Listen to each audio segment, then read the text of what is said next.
already in chat, so I figure why make them wait? No, why make them wait?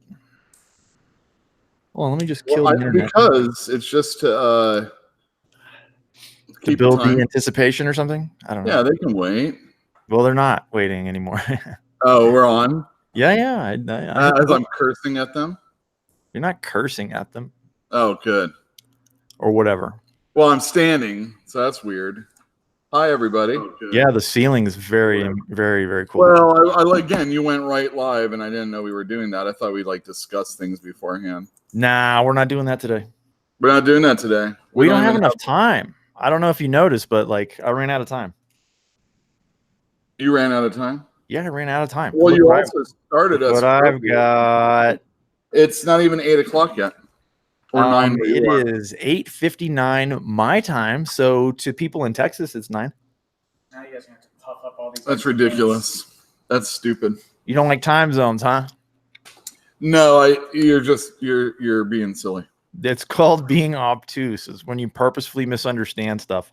Yeah, you're obtuse, all right. Yeah, I know. Yeah. I was playing with my microphone trying to get stuff together, and you kind of thwarted that. No, I don't know what you're talking about. I did not hear you. Oh, I'm sorry. I'm not even close to the microphone as I'm talking to you. That's his fault because he started early. Just to let everybody know that. I'm willing to take that blame. I don't give an F.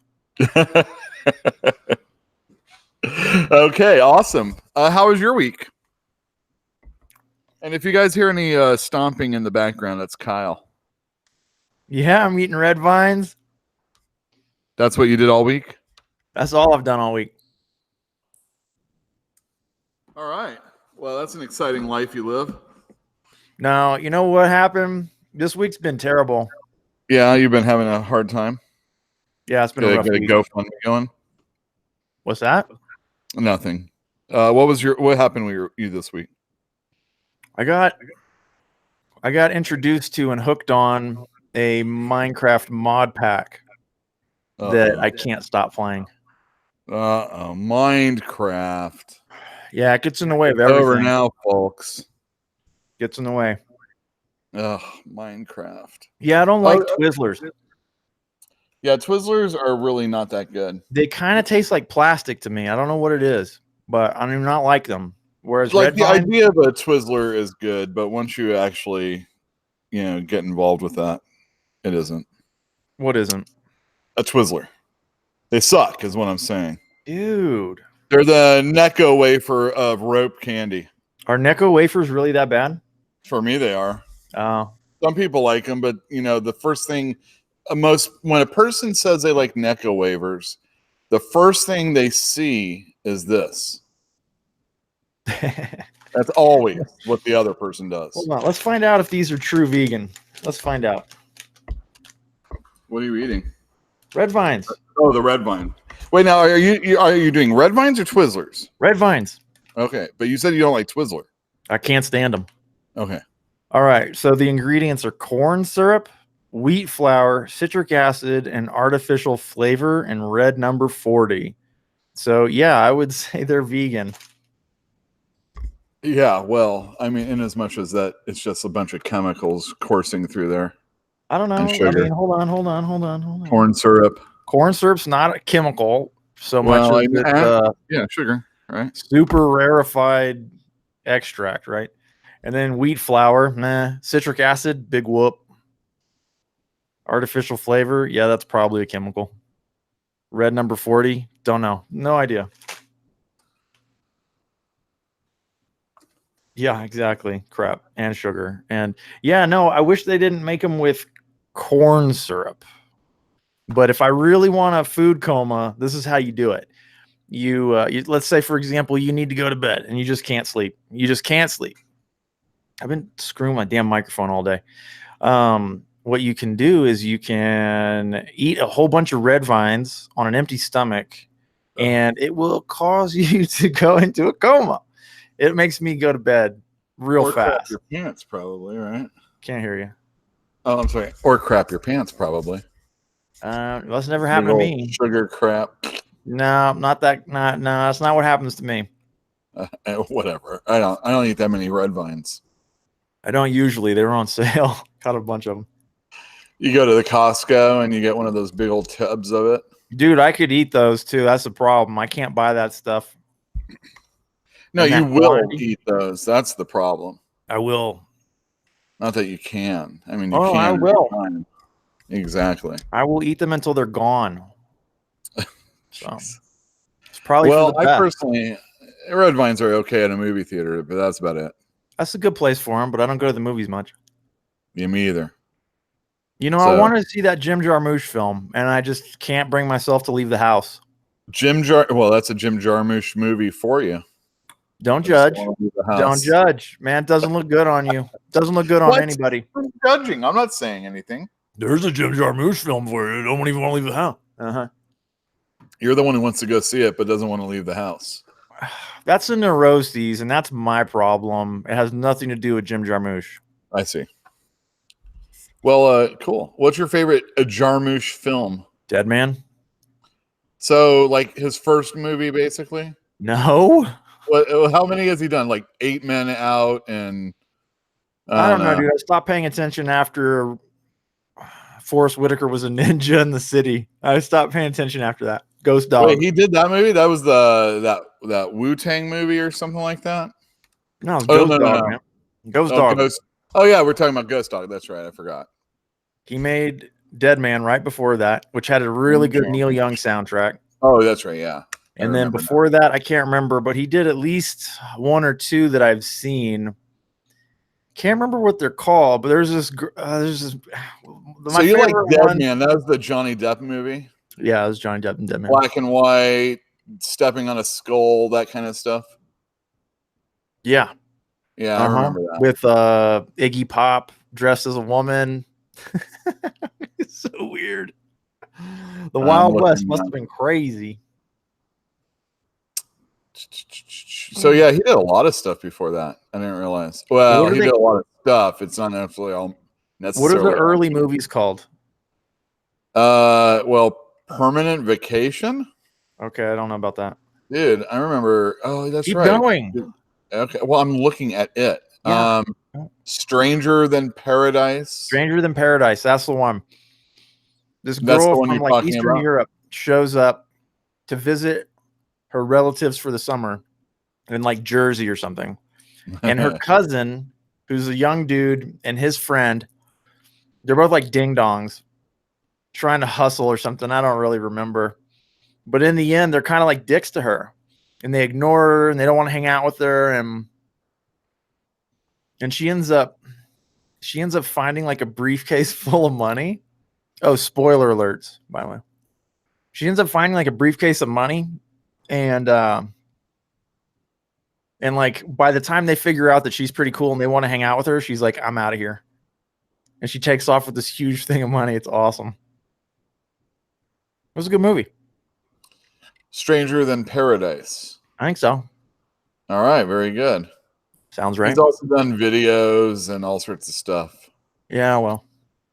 So he's pretty well established as far as doing things, short movies, videos, before he did Dead Man. So that's pretty cool. Well, you think he could have gotten Johnny Depp if he hadn't? Or Neil Young? I don't know. Well, Neil Young really is always trying to be a little younger than he is. You know, Funny. the lead-in acts when he goes and tours are usually, you know, a little alternative. Pearl Jam. Yeah, he had Sonic Youth before. He's no David Bowie, though. Well, yeah, but he's not going to copy them either, so it's okay. That's true. That's true. I get that. I understand what you're saying. I don't think that he's guilty of that at all, but I understand what you're getting at. Right. Well, you know, anyway, but he's cool that way. And I think as far as, you know, being some young director's thing, definitely Johnny Depp. I mean, he's looking for, especially then, he was looking for more arty type movies so that he could, I guess, graduate to do Disney movies. There was a time when he liked to do a little artier movies. Yeah, what? Rumor is we're breaking up a little bit. Oh, son of a bitch. You got anybody on the internet over there? No, I'm all by myself, but I'll make sure to turn my phone off. And I mean, there's not much I can do. Everything else is. We'll see Fix what's the up. internet, Yule. What's the matter with you? Why haven't you fixed the internet already? I don't know what you want me to do. I want you to launch a couple of satellites into space and fix the internet. You know what? And I'll just oh, you know what? I'll do that. I'll Rupert Murdoch it, man. It would be great. I think it's actually Elon Musk. What, he has satellites in space also? Yes, SpaceX is launching this low Earth orbit. I think it's called Starlink. It's supposed to be, in the end, it's supposed to be like several thousand satellites, and it's supposed to provide internet for everyone anywhere for the cost of the receiver, which is supposed to be $200, and it's the size of a pizza box. So if you live in a really remote part of the world, you can get decent internet for $200 for life. Rip Torn died. Who? Rip Torn. Somebody else died today. Oh shit. What are you doing?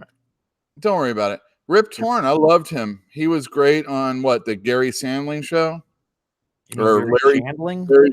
Gary Shandling, whatever the hell. I can't think of what is it. I'm screwing all the names up all of a sudden. All of a sudden, that's funny. Yeah, right, exactly. You know, and the Larry Sanders Show.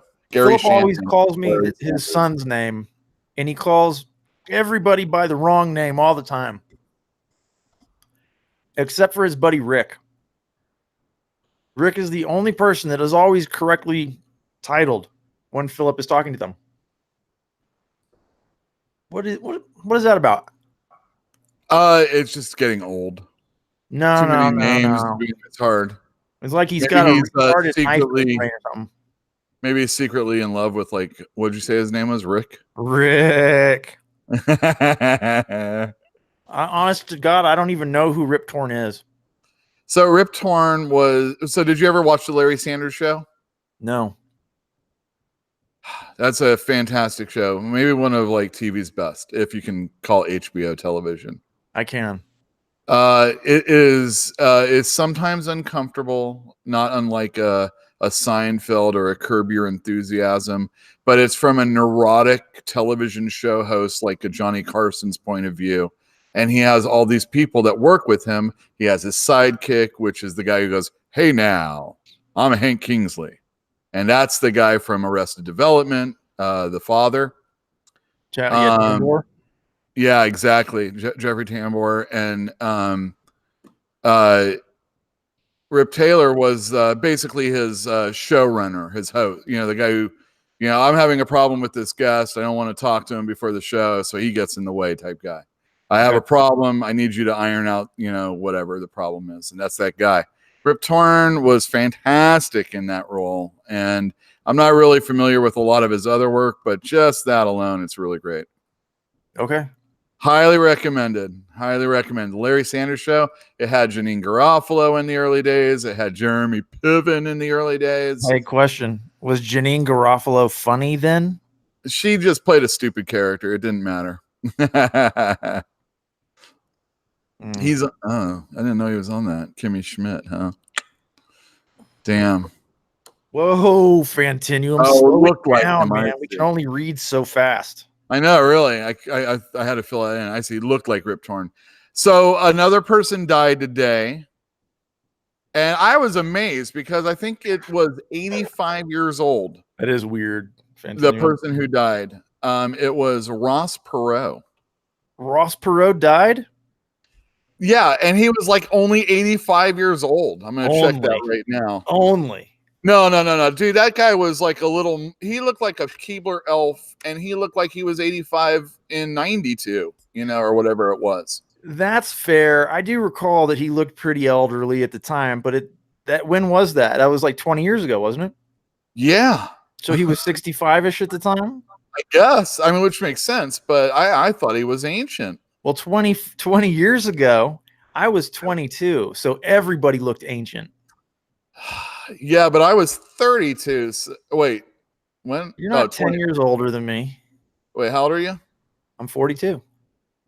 Oh, I'm almost 10 years older than you, though. No, you're not. Yes, I am. How old are you? 49. Yeah, see, 7. Well, 7 is way closer than not 10, right?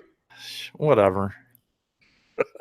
It's over half. You know, I'm tempted to go get some more red vines. So you better He was do 89 something. years old. I'm sorry, bad math. 89 years old. Even still, 89. Dude, 89 is almost 90, right?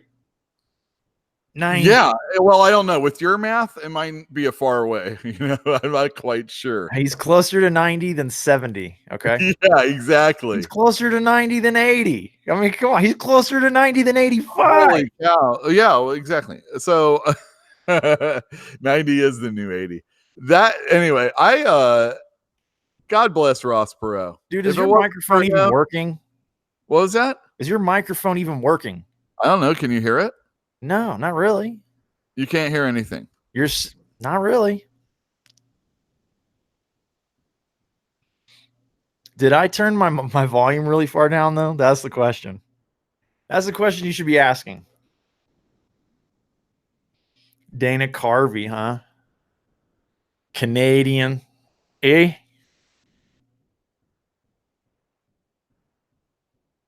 What are you doing, Yul?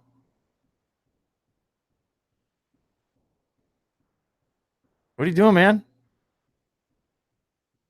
Nah, it's not working at all. Turn it back on. No, no volume whatsoever. Whatever you just did, undo. Hey, you guys, I think I might have tricked Yule into turning off. Woo! Now it's just us. Now we can be alone, you guys. I wonder if he's gonna need a new invite, is what I wonder. That is the best. I'm gonna send him. Oh, he's back. All right. Is that better? I don't know. Talking to your mic. I am. Can you see this? It's like it's got something weird going on, man. It doesn't sound like it's whatever. Yeah, I can hear you. How about everybody else? It's just real low, dude. Well, what do you want from me? Turn the volume up. What? There's no volume to turn up. There it was just then. What are you talking about? I think you and I need to sit down on Thursday and figure out where your microphone actually picks up. Where my microphone actually picks up. Yeah. Thank you, Fantinuum. What Louis did he say? He said he can hear me perfectly. You stab me in the back. You're low res. See, he said it himself. Well, I don't know what that means. He thinks you're pretty loud. I think he's loud in person, but right now I can't really hear him. I'll just turn up my volume. Let's not worry about it. Yeah, it's probably on your end. Anytime it's a problem, it's probably on your end, right? No, it's just my brain. Oh, well, that's on your end. Hey, look, I actually did turn my volume way down on accident somehow. I don't know. Yeah, how. well, I understand we're breaking up. Damn, I want more red vines. That's the problem. It's like once I start, I know I have more, and I want them. I want them. Well, when I get a few extra bucks, I will make sure to get a better microphone for this whole situation. If we even have a situation going forward, right? It's not up to me, man. I don't think your microphone's a bad mic. They're saying that we're breaking up again, man. I don't think it's really anything that I can do anything about. I thought it was me that was breaking up and not you. I don't know. If the people in chat could be trusted, I don't think they'd be in chat. Isn't that right? People in chat could be trusted. I don't think they'd be in chat.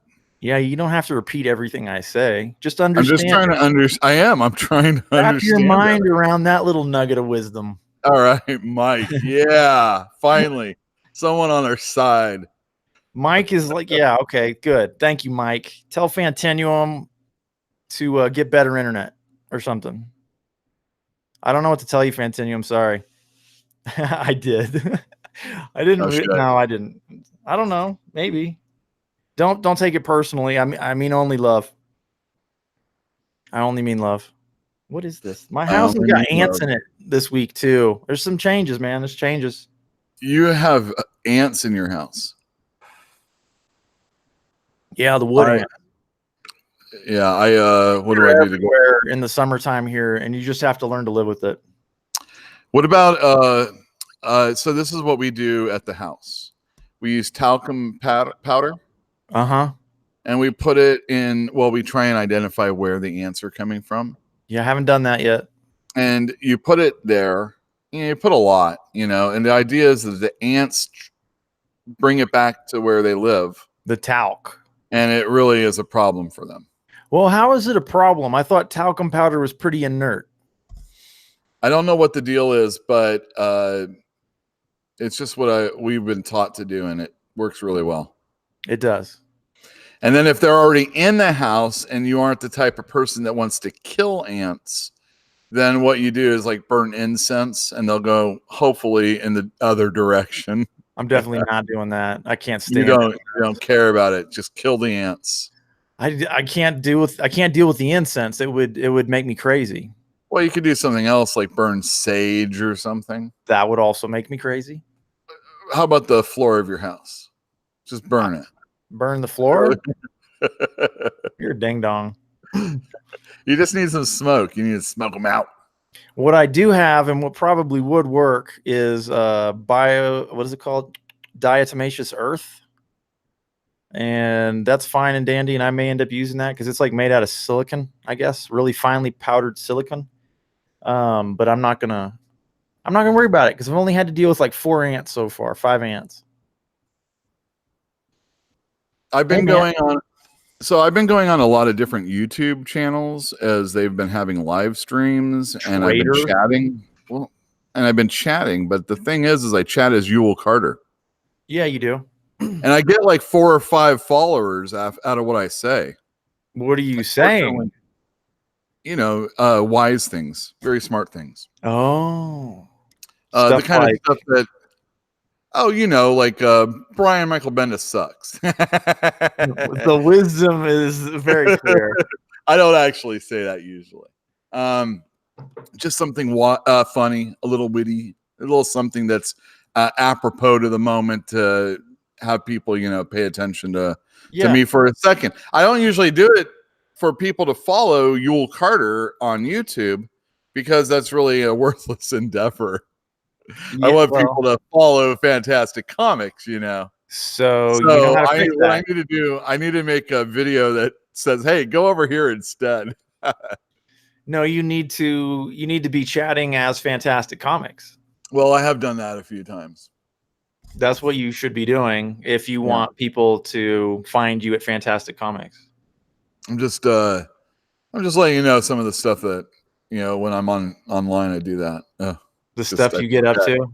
Yeah, well, it's cool. It's a little YouTube comic community that's out there. I'm kind of pushing my way in, but I can't really do it as steadily as some of the other people. So you mean because you have responsibilities and a life and yeah, and then of course anytime I have some extra time, you were probably doing something. Oh, I'm sorry for eating up all your time. I'm sorry. Well, it's better than what Red Vines, right? I love them. I'm doing that to myself though, like if I only ate pizza and hamburgers and Red Vines, I'd be real happy, and I'd probably die in 2 or 3 years. Man, now you're glitching, by the way. Oh, am I? Yeah. Don't know what to say, man. Sorry, this just happens every now and then. It does. It just happens. I really think. Oh, I think YouTube just can't handle it. There's so many people streaming right now. It's just they're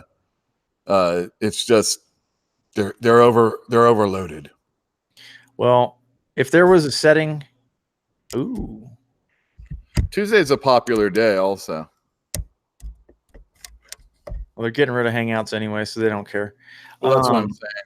Well, Bruja, I'm sorry. I'm sorry of glitch. Try to make it up for you by not abusing y'all any further tonight. Oh, that's a good idea. Yeah, maybe we should just go straight into comics then. Well, I am curious. Like, what are the best selling comics this week?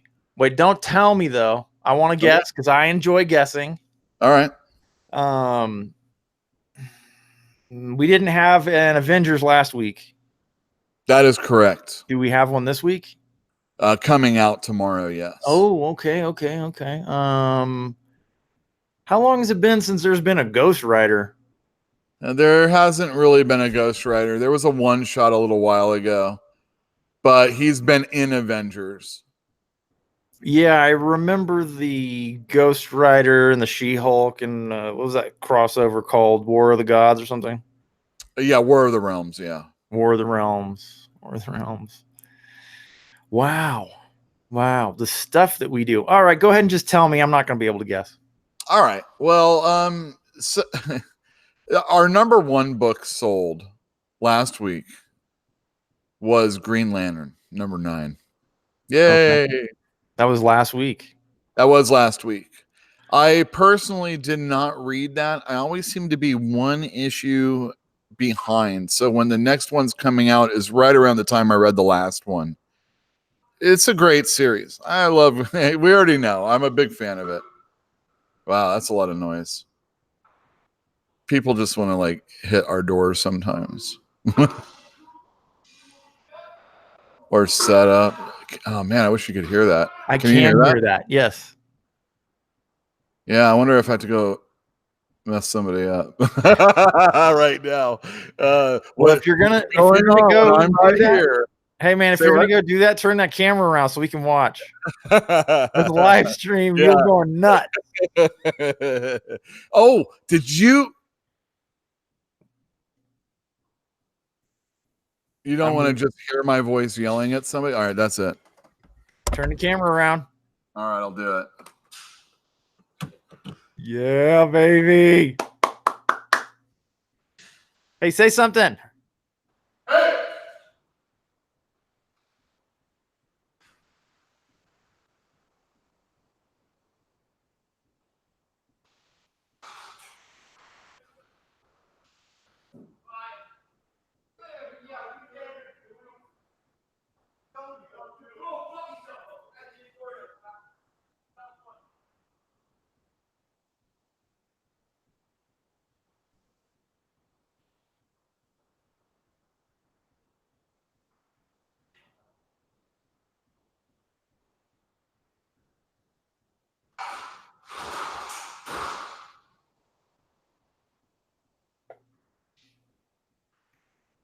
Ladies and gentlemen, Yule has survived downtown Berkeley at 8 p.m. Congratulations, Yule. Others have been much less lucky. All right, let's get this camera going. So what was it? When I first moved back to Berkeley a couple years ago, and I came up there to shoot a video with you in the morning, and there was some ridiculous Berkeley Parade where all the old loony nut jobs come down out of the hills and they close off the street. Yeah, they do. And the idea is that they're going to have people walk down the street in the middle of the street, and there's going to be little tents, or something set up in front of your store to represent your store. You can't go out there and technically sell anything. So what you're doing is just promoting you. So the yoga place across the street had yoga mats out on the street and showing people what they do. And the restaurant to the left of us, which was a slider place, they had, their stuff. One year, not the one that Lowell is talking about, they set up in front of our place. And I'm like, hey, you can't do that. This is my area. And every year since then, somebody has always, sat, in front of our place. And I'm like, if this thing is supposed to, invite people into my store, then the only thing you're doing is blocking my store. So last year, when we were filming in the morning, somebody started setting up, and I got really upset. And I got really upset. it wasn't, and then it was brought to my attention that I yelled at a woman. Well, the fact of the matter is I wasn't yelling at a woman. He's an equal opportunity yeller. Exactly. I was yelling at a person who was setting up in front of my store. Who happened to be very sensitive. There are so many other places on this street that they could set up in front of. So many places on this street where millions of dollars have been spent, but not ours. We don't spend that much money. We are really small, and we need everything we can get all the time. I was pretty loud.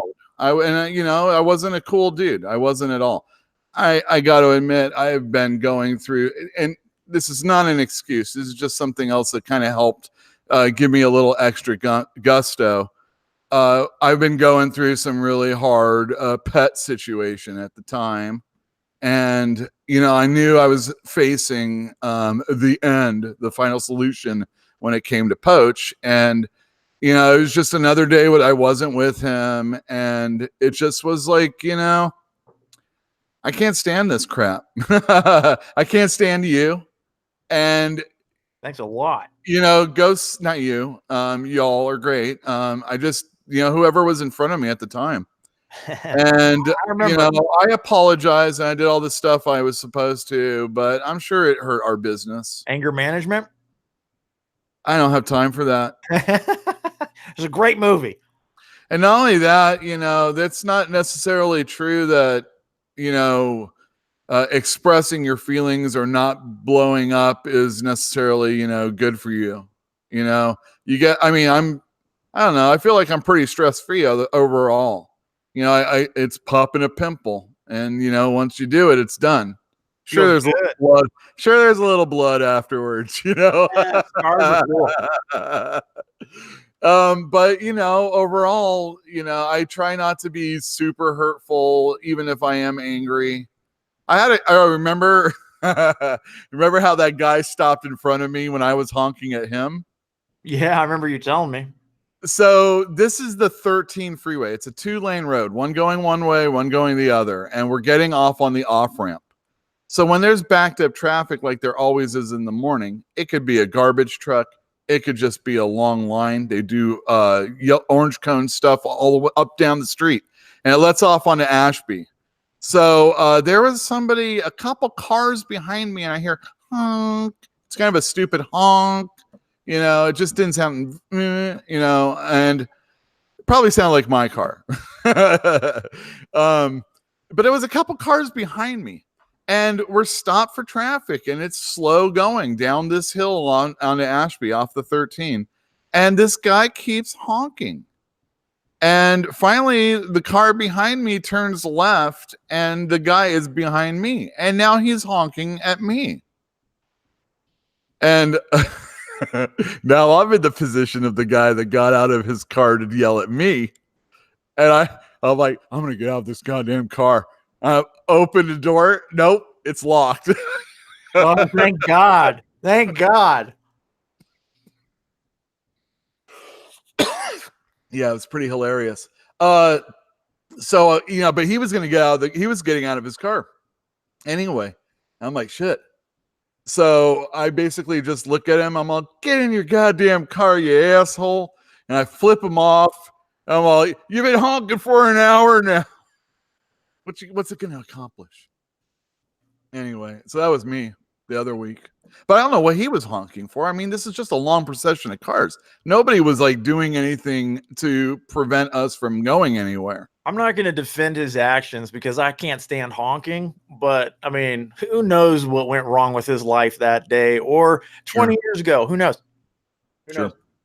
He's like, I'm going to honk. I'm going to honk all the time. So every 5 minutes, I'm inconvenienced. I'm honking. I refer to the people that live in the Berkeley Hills as like probably less generously than I should. I know they're not all nuts, but like a long time ago, I was driving north on Oxford past whatever 1 block north of University is. I'd crossed there, and then there's nothing for a ways. And I used to go up that way past Vine to get to Solano on like a back route. And this guy in a BMW is stopped coming down out of the hills. And there's pedestrians that had crossed in front of the car in front of me. It's complicated, but this guy that was coming down out of the hills was under the impression that it was a three-way stop because it was just a field over here. He's under the impression that we had a stop sign, but we didn't. We just stopped for pedestrians. So the car in front of me goes, and then I just keep going right behind him, and I can hear him yelling. He's in a convertible BMW. His hair is like wild and crazy, and he's yelling at the top of his lungs, "Let me in one at a time! One car at a time!" Because he thought I had a stop sign. And so I just drove on by. Now, what are you supposed to do? I knew exactly. I can't correct his wrong-headed thinking. I can't do that. I'm not going to stop. One car at a time. Well, it's like that weird red light that we have going down Ashby now. You know, the one that flashes like a railroad, red almost. I do not. Oh, you're talking about the flashes, pedestrian ones. Well, yeah. Those are confusing. Exactly. They shouldn't be using that kind of crap. That's the thing is like it's a brand new red, and then it flashes, and I'm like, what do you do? Flashing red means stop. Stay stopped. No, flashing red means stop. Yeah, but if you're already, it's to let you know that the light is turning off. I don't get it, man. Like it goes, they don't want yellow, long yellow, red. Yeah, and then as the red's turning off, it goes flashing red off. I guess that's to let you know it's ending. I don't know. They're introducing this new stuff to people. Nobody knows what it means, and you're going to end up getting somebody fucking killed. Yeah. Well, that's a happy thought. Hey, did you hear that the women's soccer won? Who cares? Don't care. Don't care about sports at all. Doesn't matter if they're women or men. Don't care. What about national pride? What about it? Yeah, we won. You know what I think about socialism? What did you say? Thanks, Continuum. What I said was, I misspoke, actually. It's nationalism. I do not like nationalism, and I think you know that about me. Okay. Which means I'm not going to root for America in anything. In anything? Nope. Not unless we get involved in the war. What if you were in a child of the 60s? Would you have rooted for us to make it to space? To get to the moon first? I'd have rooted for NASA. Oh, that's U.S., right? Mm-hmm. Yeah, but I mean... USA. I don't know, man. Like, I don't like things that... Like the Olympics, It's like, it's just an excuse. It's like having a missile parade, Oh, I'm going to finally get to talk about the Olympics. You mean you're going to get to go? No, I've been. There was an LA Olympics, so I saw. And you went to that? Yeah, it was the thing to do. I guess so. I don't. Oh, I saw field hockey, if you can believe it. Woohoo! Boring. That's worse than soccer. Dude, you might as well have just gone to a high school track meet. If you wanted to be bored, that's what you could have done. Probably would have cost a lot less money, too. I also saw Greco-Roman wrestling. I knew that about you. That's all above the waist, so no hanky-panky. No eye gouging. Yeah, no, that would be allowed, I think. No, it's not. Sure. Why not? You mean not professional wrestling? Yeah, it's all amateur. You're right. And then I also saw a double header, maybe it was a triple header, I forget, baseball game, and the U.S. team played. That was Mark McGuire, among other players. Oh, yeah. Yeah, Big Mac. Yeah. So that's anyway. That's also around that time, a little bit after, actually, is when I think America lost its soul. If you'd like to hear about that, I can tell you about that. It was when we did the dream team in basketball. We couldn't see the thing about the Olympics, that at least the idea is that it's always independent athletes, amateurs that are playing the sports, that are getting in. So it was nice that Mark McGwire was on the baseball team. He was still in college and he hadn't been a pro yet. So he's eligible. A lot of times, it's just happenstance that somebody who's still in college can actually play for the Olympic team. But we were sick of losing. We had it didn't really count in 84 because, the Russians weren't there and they were our big nemesis. I thought it was Japan. Not in basketball. Oh, basketball. Yeah, we're talking about the Dream Team now. This is when America lost. I thought you were talking about Mark McGwire and baseball and stuff. Well, I'm sorry. I've kind of flipped. I'm using that as an example. See, he played baseball in college, so he was still an amateur. That was when the Olympics occurred, so he was able to play. But when you're in and so there's a lot of people like Michael Jordan played on a U.S. team before he was a pro. I think he did. But he got to play again when he was a pro later on because we changed the rules. But basically, we changed the rules. We said, it's BS that all these other countries who don't have, pro sports in, these things like, we have pro sports, it's different than it is in a lot of, I guess soccer is a little bit different, but so we would only allow our amateurs to play. Muhammad Ali, when he was an amateur, Cassius Clay, when he was a boxer in college, he was going to be an Olympic. Mike Tyson and all those guys before they're professionals, they might play, they might be a boxer for the Olympics. So you know what I mean? Yeah, no, I got it a long time ago. Okay, I didn't know. Well, you're not saying anything, so I was eating red vines. Oh, I see. Very good. Sorry. All right. So anyway, we have the basketball team. We are in America. We don't like losing in basketball. And we decide that we're going to allow our pros, our professional basketball players to play basketball. And that's exactly why we should lose. Well, exactly. I totally always root against America when it came to that. Of course, it's a little bit different now because so many pros come from different countries now. They can actually field a real team. But we were blowing people out like crazy. For years and years and years, it was just ridiculous. The Dream Team. Oh, it's the second Dream Team. It's the third Dream Team. It's the fourth Dream Team. Who cares? It's like pay to win, man. Yeah. And that, how can you, America is supposed to be about being an underdog. We're not anymore. Not anymore. Well, that's the problem. Not since World War II, man. It hasn't been like that at all. We've been bullies ever since Vietnam. We still had we were still I don't know. We still had at least we believe we could still fool ourselves into believing it. But once we did the Dream Team, it was over. You can't fool yourself. You can just say, "Oh yeah, man, we really kicked those guys' ass." But that's all you did. You just kicked those guys' ass. You're not amateurs. We paid for all of our professionals to come and embarrass your amateurs. Yeah. When the U.S. hockey team beat the Russians, these guys who are paid to be athletes in Russia, and our college guys, and seriously, who cares about American hockey players, really? Our college guys beat those Ruskies.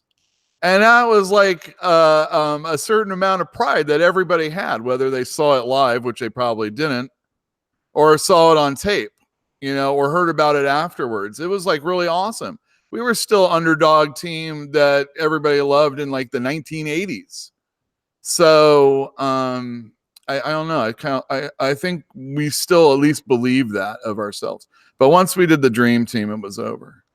And I think, we accepted at least as far as Olympics, people accepted that. People wanted that. They wanted to not lose anymore so bad that we would. Yeah, it's just like when the Democrats, when they did the nuclear option thing. And now they're all bitching about freaking Republicans getting they're using the nuclear option to get Supreme Court justices. Yeah, no shit, dick. Oh, sorry. I don't know what you're talking about, actually.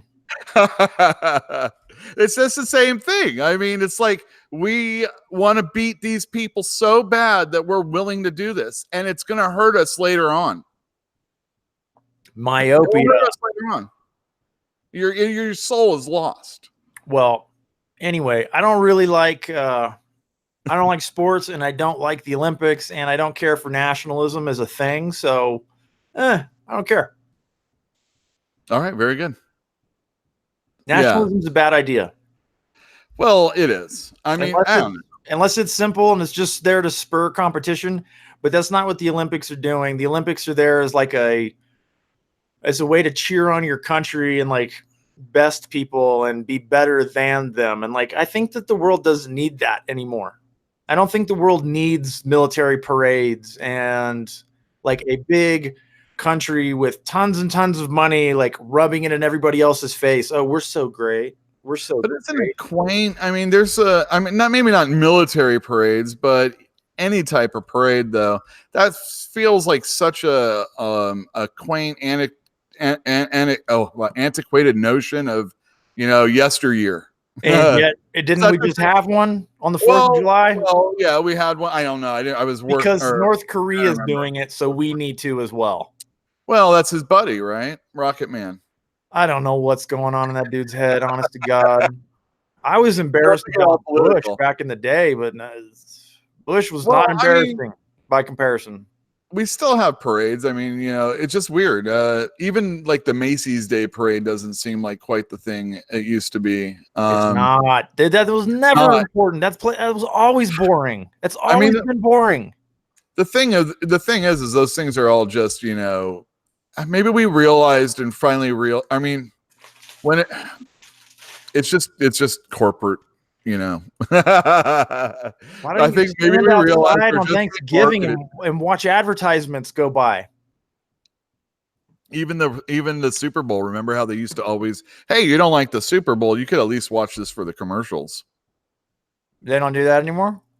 Well, they do, but nobody cares. And not only that, it's on YouTube an hour beforehand. Awesome. It's like, why would you even pay that much money for football anymore if you're just going to put it on YouTube and get 1 million hits for it? Yeah. It'll pay for the advertising costs on television. Yeah. So, how about I switch my camera and then we'll talk about. You gonna tell us what your best-selling comics were besides Green Lantern? Oh, it doesn't matter. Let's see here. Uncanny X-Men still doing really well.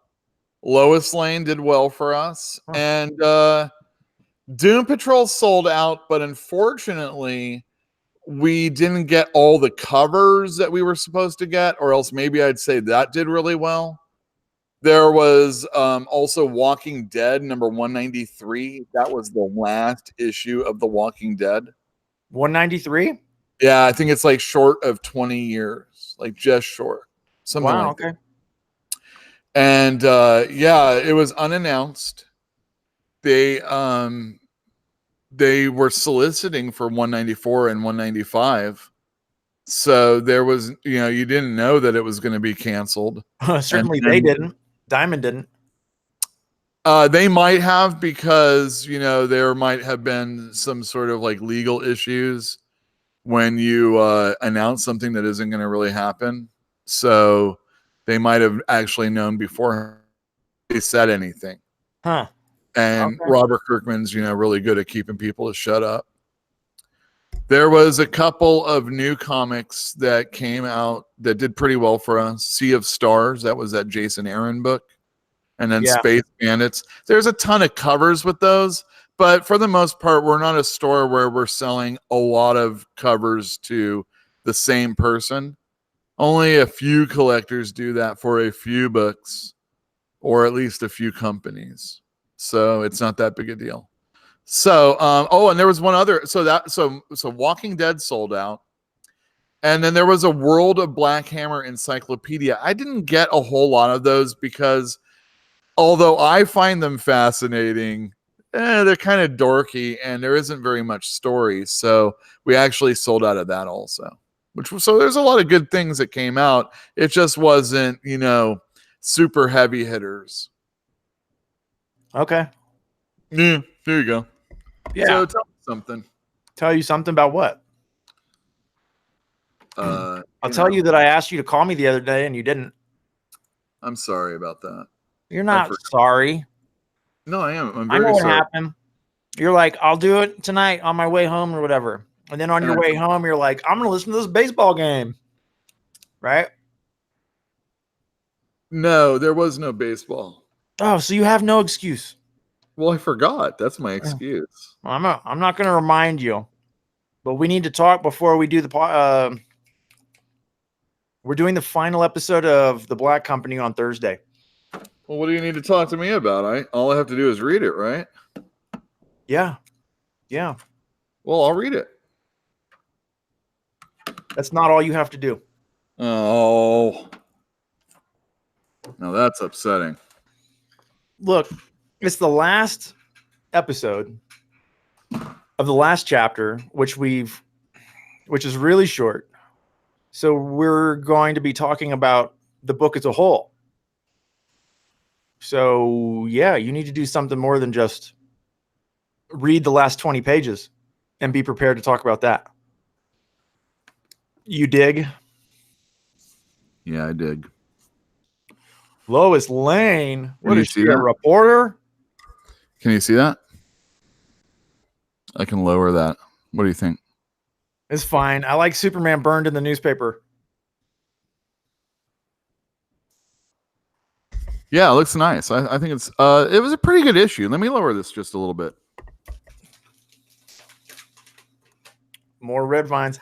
All right. So these are my reviews of last week's books. I read a lot of books. I read the last 2 issues of Friendly Neighborhood Spider-Man. I read the last 3 issues of Amazing Spider-Man. I read Lois Lane by Greg Rucka. It's a 12-issue maxi series. Maxi pad. Written by Greg Rucka with art by Mike Perkins. I like his art a lot. He has, I'm sure there's like probably some photo reference stuff going on, but I like the way he does his clothing. And at least it looks like the backgrounds and things that are going on look like a real place. That's true. I like it. So there's some, basically she's on the hunt to find someone who's missing. And Superman is missing? No, Superman's not missing. Some Russian reporter or something like that. Oh, he's dead. She's also like banned from the press conference at the White House, and there's all this other stuff going on. Was she critical of Trump? She's critical of someone who probably is Trump. In the very beginning of the story, there's all this news stuff going on. And it sounds like it's like, border crisis type stuff. And don't you love it when art imitates reality? Yeah, I like it better when art does something and then reality. I like it when it's more prognosticating rather than just imitating. Life imitating art is way cooler than art imitating life, I think. But it was a pretty good story. I liked it. There wasn't like a lot of action or anything, obviously. There's some Superman action in this story. It's in a shower with Lois. Yeah. Wait, say something. It fell. That's hot. So yeah, that happened. Oh yeah, there's actually a lot of Clark Kent in this. Yeah, it was a good story. I liked it. It read well. It's definitely something I'll probably read the next issue of. All right. I was going to say, if Superman's not in that, I'd be very disappointed, but I wouldn't be surprised because comics are crappy when it comes to accurate representations of covers and stuff. I don't want to see too much Superman in this. I would like this to be his symbol's on the cover, man. I'm just saying, like, he kind of has to be in it. He was there. He's not there now. See, that's okay. Whatever. All right, well, piss off. Exactly. Black Hammer, everybody. Age of Doom. This is, well, I'm going to just get to it. You know, if you haven't been reading it, then you should. What's so It's not funny. It's just amusing to me. Like you've been pushing this book all this time. I'm surprised it's not like I'm surprised it doesn't have a Netflix series yet. Oh, I know. Well, it's being optioned for one of those things. That's Lucy. She's the new Black Hammer. She's the one that finds the people on the farm. That's the old Black Hammer. That's her father. He died on the farm trying to leave it, and this is where he's been all this time. And she meets him. He can't go home. She can come visit him, but he's stuck here. And that's so much better than dead. I mean, let's be honest. So the whole premise of this is that, so this is what's been happening. They were stuck on this farm. How'd they get there? They don't know. How'd they get away? They don't know how to. They finally do, and what they find out is that this guy, Colonel Weird, and Madam Dragonfly. That's two of the. Whoops, sorry guys.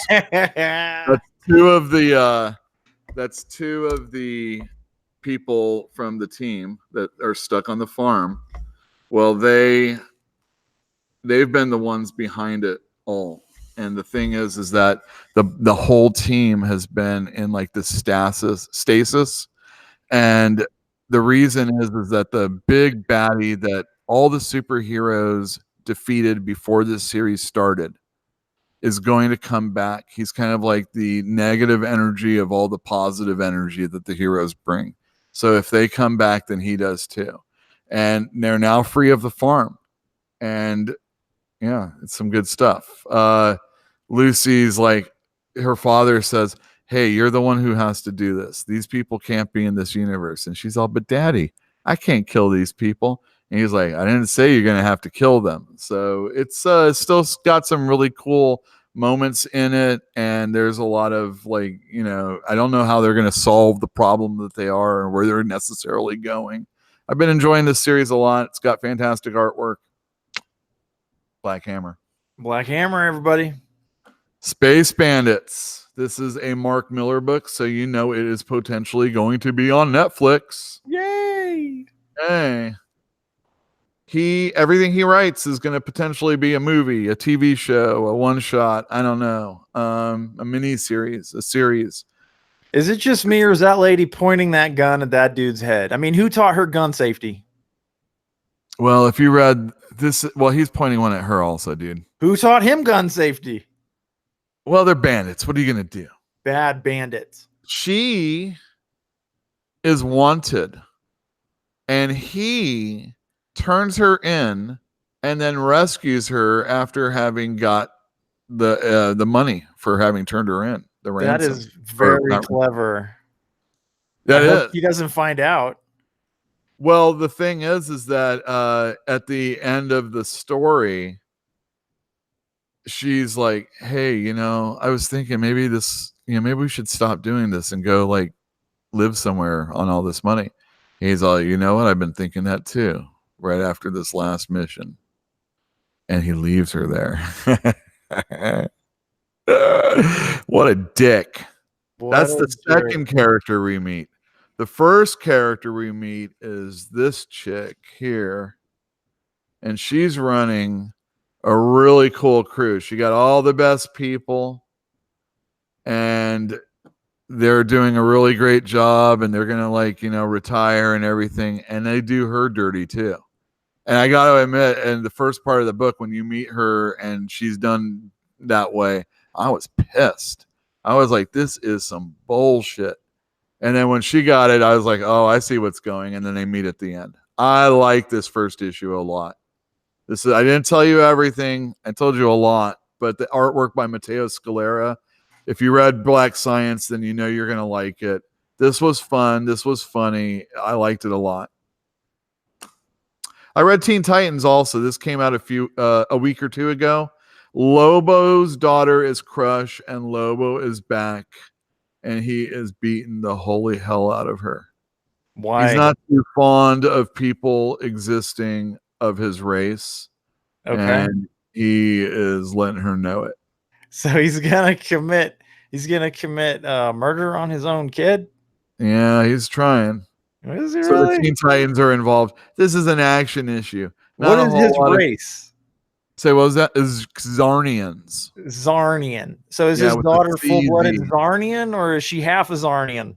She would be half, I do believe. And she was raised on Earth. You know, she had some nice parents.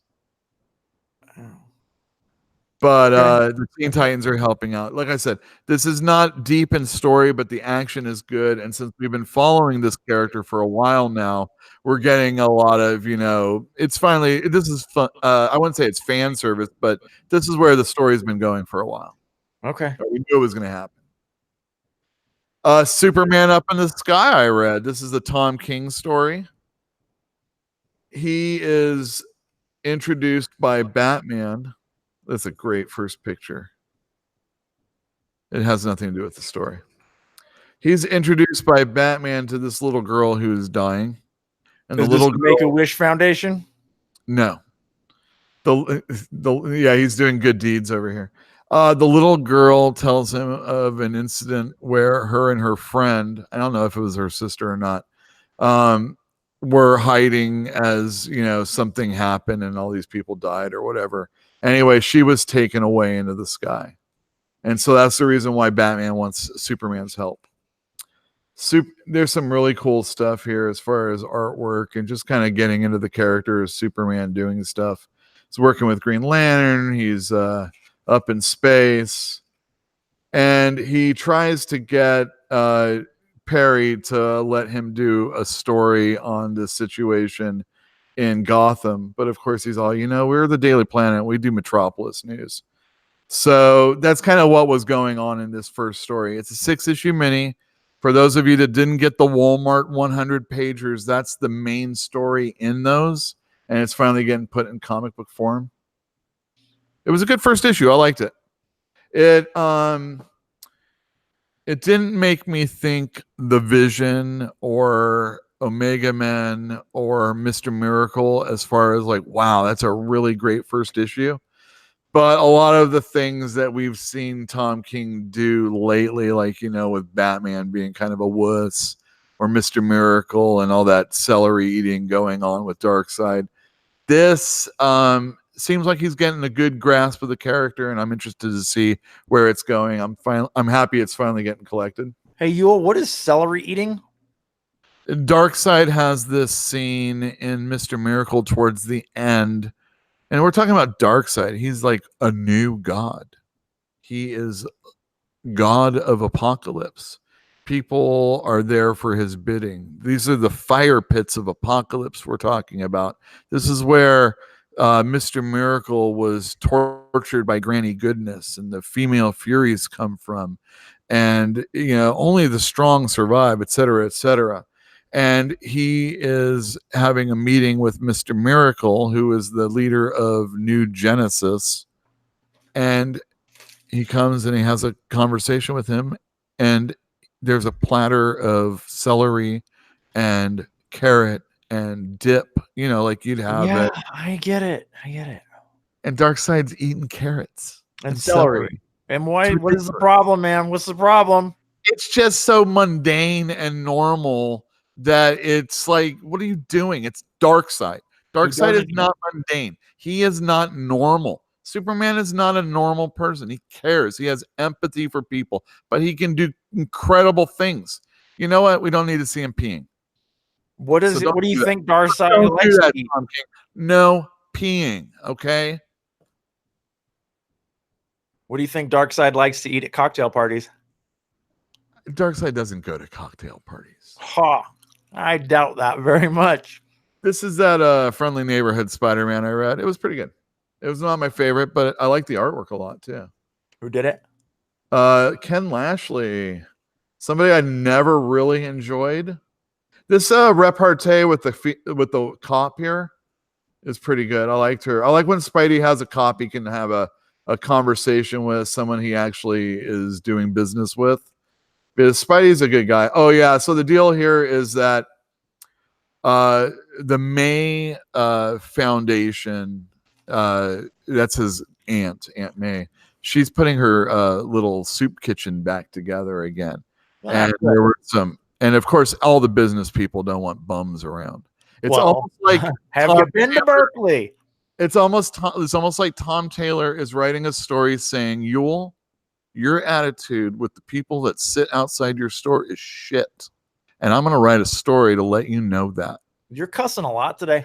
Yeah, I feel cussy today. And this is the last book I'm talking about. So, I mean, as far as what I read.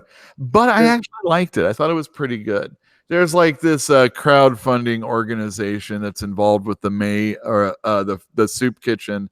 And we're going to find out all sorts of bad things going forward about that. So it's probably going to jeopardize that foundation. Also, there was a break-in, and it was by the Prowler.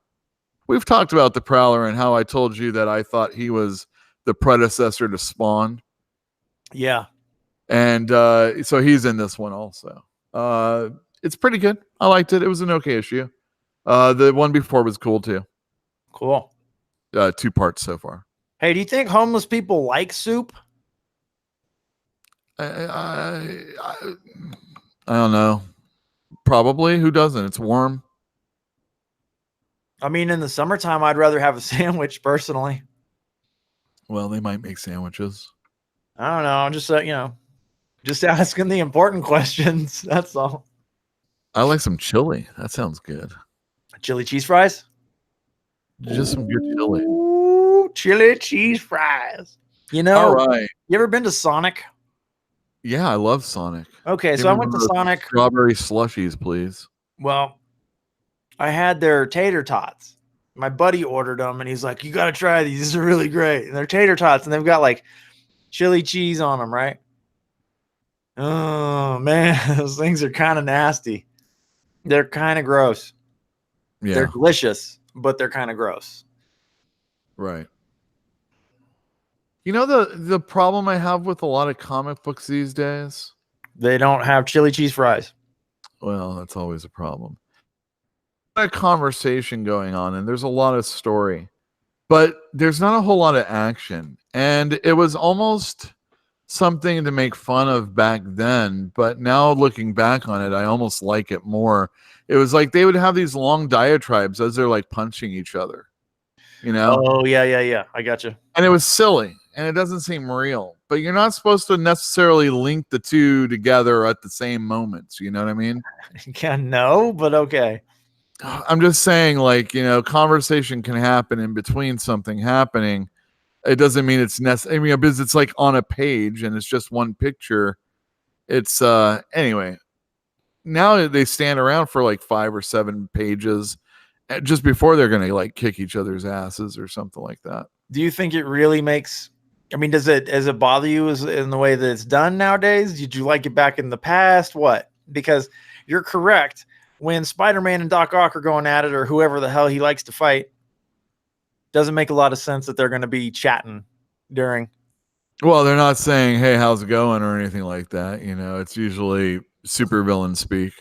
The Venture Brothers usually gets that quite well. Good, whatever. Hey, do you know what Critical Role is? No. Man. These are people that get together on Twitch and they stream their live Dungeons and Dragons games. Oh, cool. Men and women. Oh my God, there's women that play D&D. Sometimes there's even people of color that play with these people. Crazy, huh? I suppose so. Anyway, they're very, very well known. And there's a lot of people that have been calling about this book. So you're darn tootin' I ordered extra. Cool. This is technically volume 2 of the Critical Role Vox Machina Origins. This is the first time it's been in comic book form. So this is volume 2, number 1. And there's going to be a collection of volume 1, which was a web comic originally. Okay. There had been a lot of people asking about those comics for like the last couple years. And I was like, I know what that is. Critical Role. Oh, yeah. I think it's a web comic. And that's exactly what it's been. So there's a lot of people that are going to be interested in this to begin with.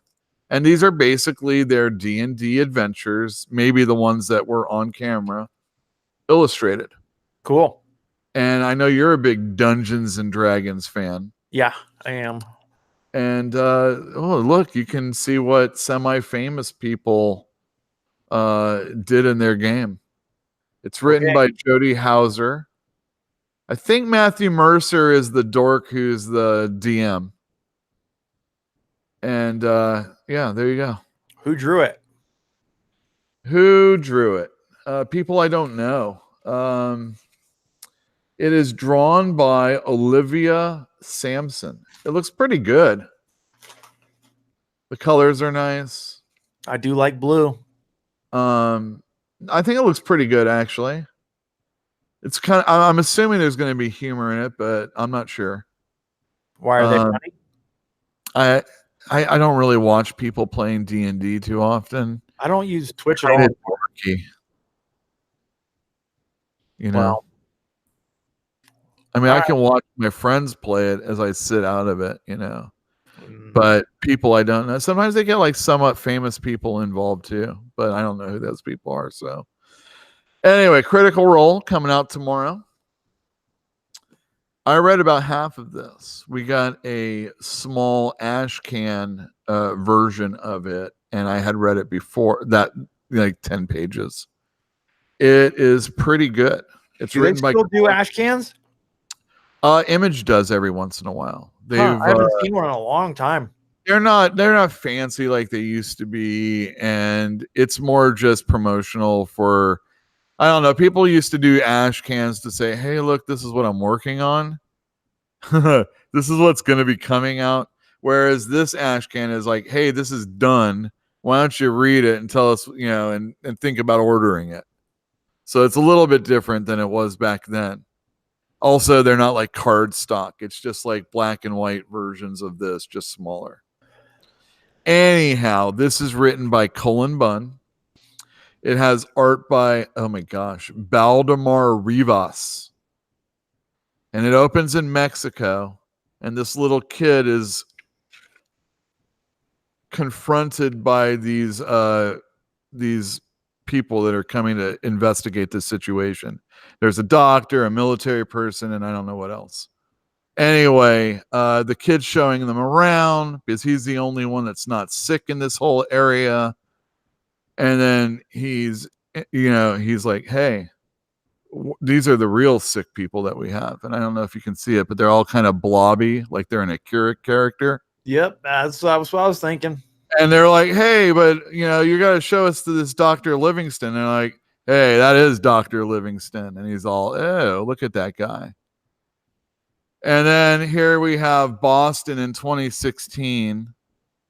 And there's just this weird kid thing saying, there's so much blood and it isn't mine, which was part of a dream that our scientist wakes up to right here. And we're in 2019 now. I love dreams in books and stuff, man. I appreciate that was a different attempt to say 3 years ago. Yeah. And not only that, but then she scrawls in her like diary. Dear diary. Says, I dreamed about it again. Oh dear. She says it isn't mine. So she is specifically talking about what that little girl was saying. And she can't be that little girl because that was only 3 years ago. But I was like looking here and it looks like that's her picture right there. So this is someone that's, you know, related to her or something like that. Anyway, this is a creepy little horror book and I enjoyed what I read. I did not read all of it because it's not totally what I'm into.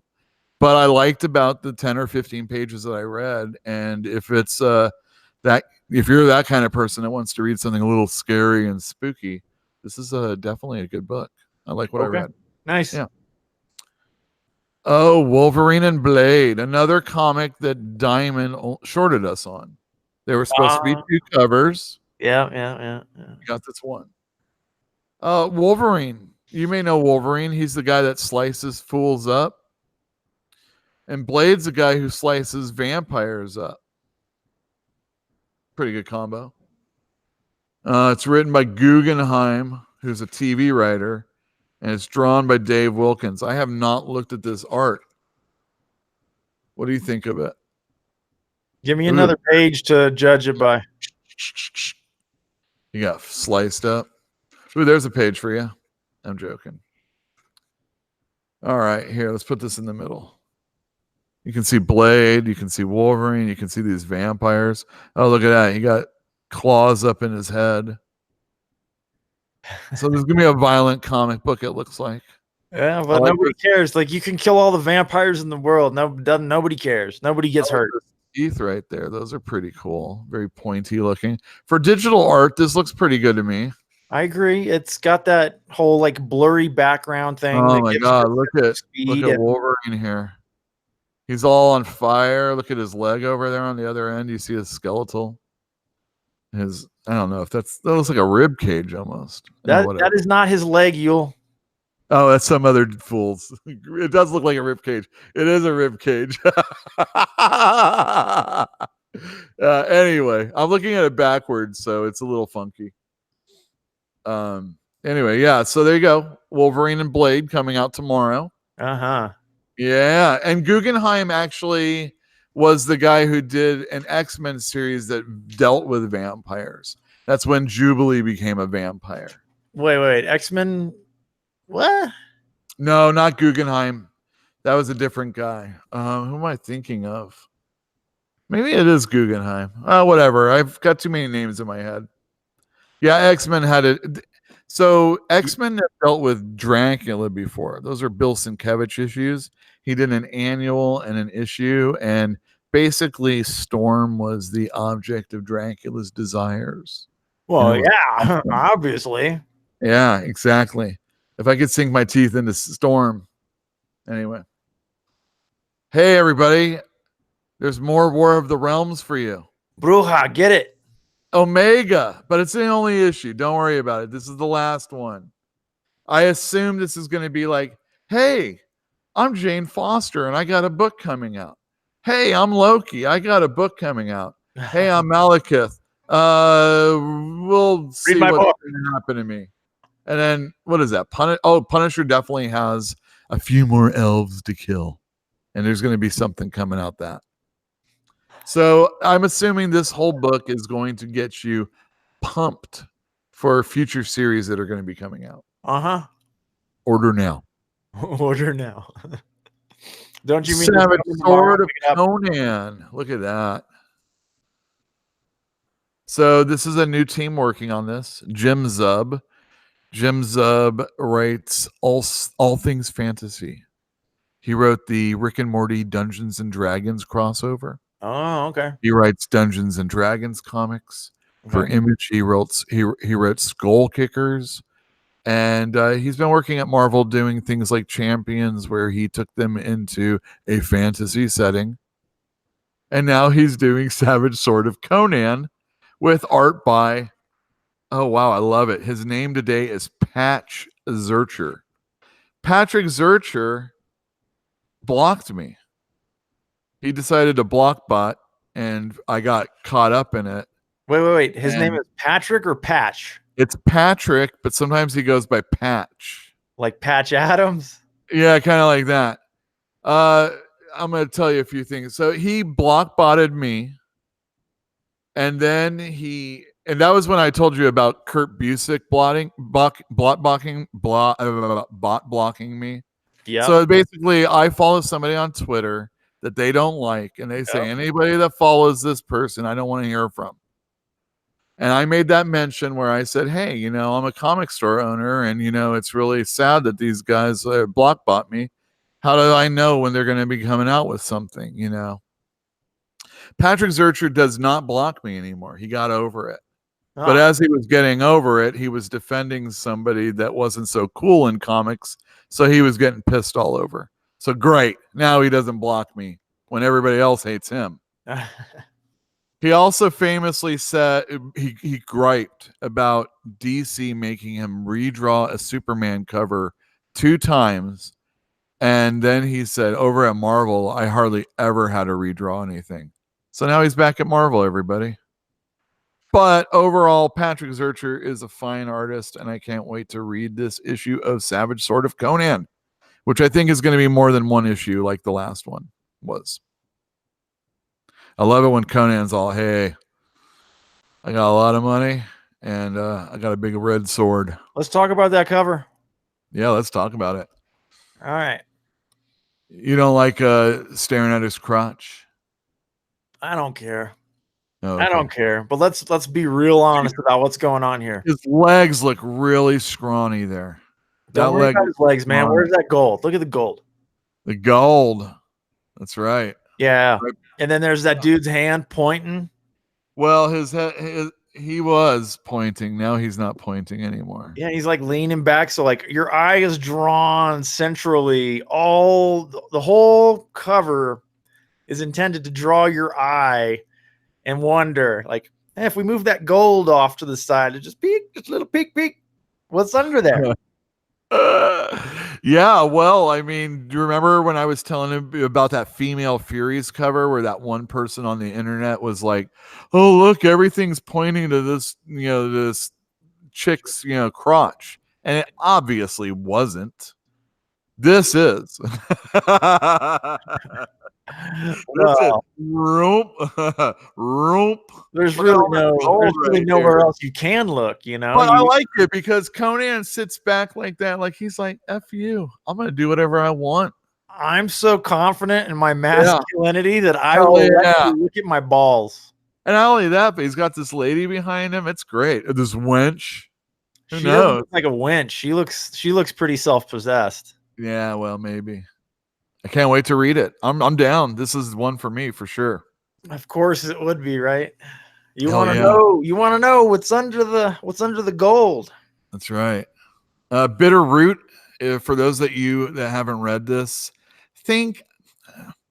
I said it's kind of like a ghetto Ghostbusters. I said that for alliteration at one time. They are black characters and they are in like New York, and they fight monsters. So they're kind of like the ghetto Ghostbusters. It looks like there's a bunch of different illustrators working on this. It is the Red Summer special. I didn't read every issue, but I thought it was pretty good. So you're going to get a lot of different art styles in here, including the main artist, Sanford Green.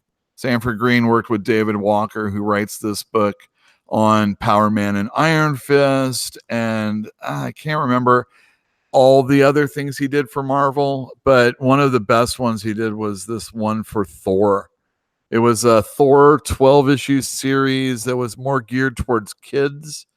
Jane Foster, instead of being a nurse, she's like an archaeologist, and she kind of like runs into Thor, who's like on Earth for the first time in a long time.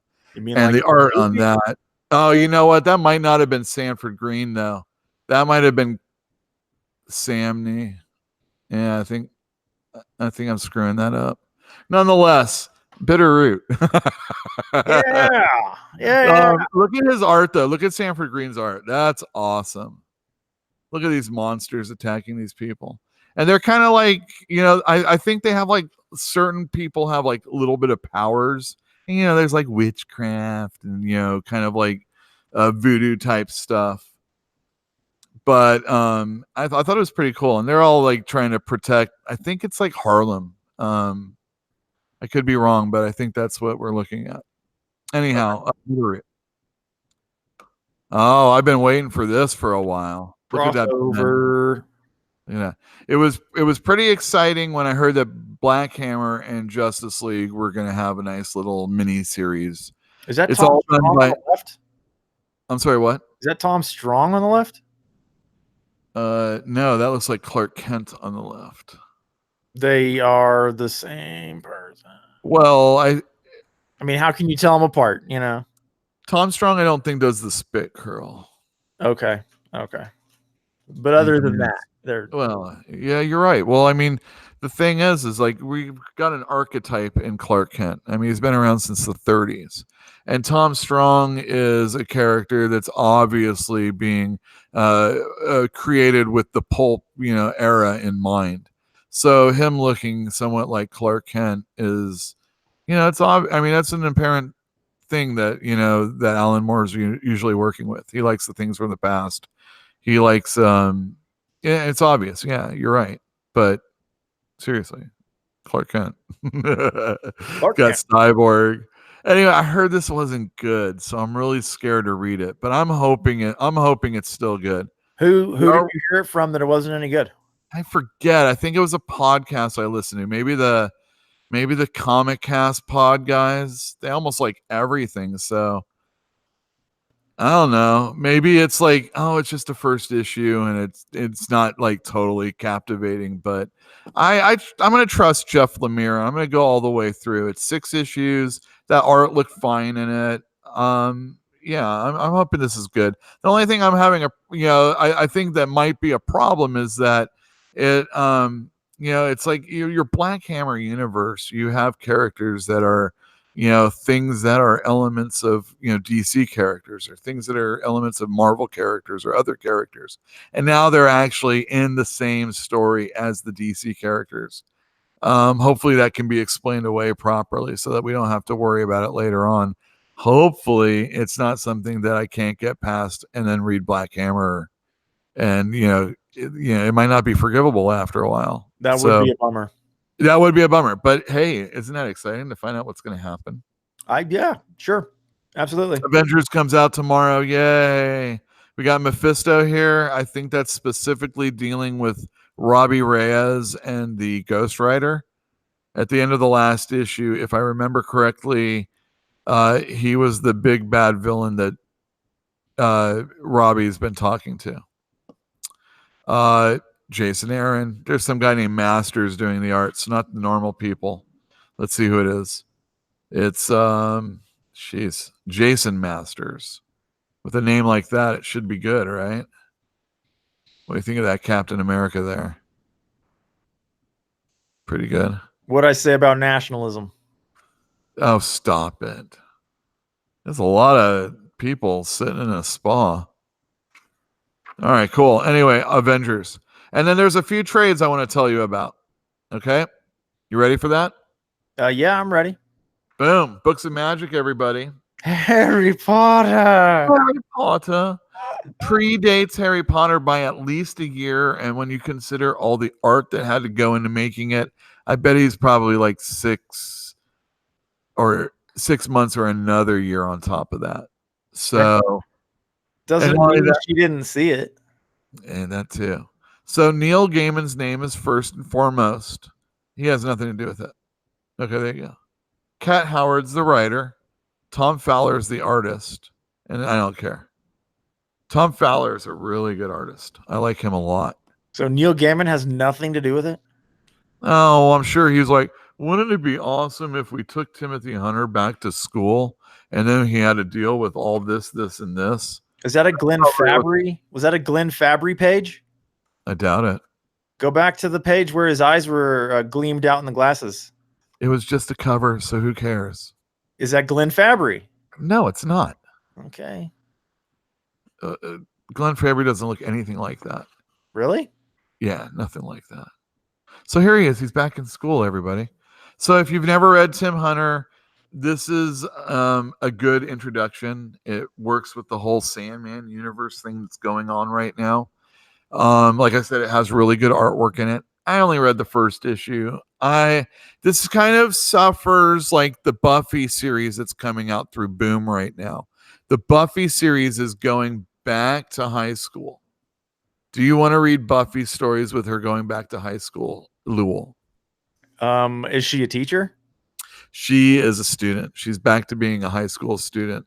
What? Not a cheerleader anymore. I'm sorry. Buffy graduated from high school. Like their school blew up. Like there's no going back. What? Go back to what? New company. So they're just kind of starting back fresh. No. Is that the answer you wanted to hear? No, I don't want to see Buffy back in high school. I watched her go through 7 years of high school. You know, I come to think of it, no, they weren't in high school at the end, were they? Because I think I think more than one of them went off to college. Well, she taught in high school afterwards. Buffy went off to college, and I don't think she did so well. And that's where they met up with Hope. No, they definitely graduated, or at least they left Sunnyvale. Yeah, she went back and taught high school, dude. She taught high school. Yeah. So yes, if Buffy's teaching high school, yes. He's not teaching high school. This Then series. no. So Then- just like that series, this is taking him back to his high school days. He's become an adult in other stories. So now it's kind of like a refresher course for everybody. So it ties into everything that's going on now. I like that girl's haircut. Yeah, it's pretty cool, huh? Yeah. Reminds me. So of this is coming out. I'm telling people about this, not because I recommend it, but because people like Sandman still. And they're probably going to, want to check this out. They've been checking out the Lucifer that came out. They've been checking out the Dreaming. This is the next part. You've been waiting for it. Here it is. Bad Weekend by Ed Brubaker and Sean Phillips. This is a new standalone hardcover that's part of the Criminal Universe. They did this with my favorite people are junkies, or all my favorite heroes are junkies. Oops. And it's, their typical film noir criminal story, which features one character and probably a crime of some sort. I don't really have to sell you too hard on it, because if you've ever read Brubaker and Phillips or any of their criminals before, this is going to be quality stuff and definitely something you're going to want to pick up, especially if you like that type of genre. And last but not least, a book I've been talking about for a long time is finally out in hardcover. Green Lantern. It's a Intergalactic Lawman, and I do believe this is the first 6 issues of the Grant Morrison, Liam Sharp run. It's got great art. Liam Sharp's excellent. He evokes images of Neil Adams, who worked on Green Lantern before. It's got some really cool stuff that goes on in it. Grant Morrison usually has a very good grasp on the characters that he's writing, especially when they have a storied history before he's come in. He usually respects it, sometimes revamps it, never usually destroying it, although there's been a few times I've had a problem with something he's done. He overall is my favorite author that has ever worked in comics. Wow. That's high praise. I mean, well, seriously, if there's a go-to guy, Desert Island Comics, what's your dick? It would be Grant Morrison. He's a rereader. Okay. You can know something inside and out with him, and there's always something new to learn or to find in one of his comics. Even if it's just the person who's doing the illustrations of something he's writing, usually they're going to up their game also. There's been a few times where that hasn't actually happened, and it's amazing because it's Grant Morrison writing it, and then Sean Murphy did the art. And it was, for me personally, it was Joe the Barbarian. I did not like that at all. Overall, I think it was Grant Morrison's fault. But it just remember that book. Yeah, it's like a little kid has insulin, and yeah. I remember that book. He gets whisked away to some other dimension, and it just felt, it actually felt derivative of, I don't even know what, but something, and it just didn't seem.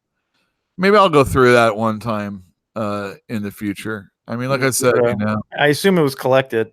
It was collected. Like we sell it. I just don't get it in often because it's not something I'm going to push like I am this. And it's a hard sell sometimes because, everybody knows him to be the lawman.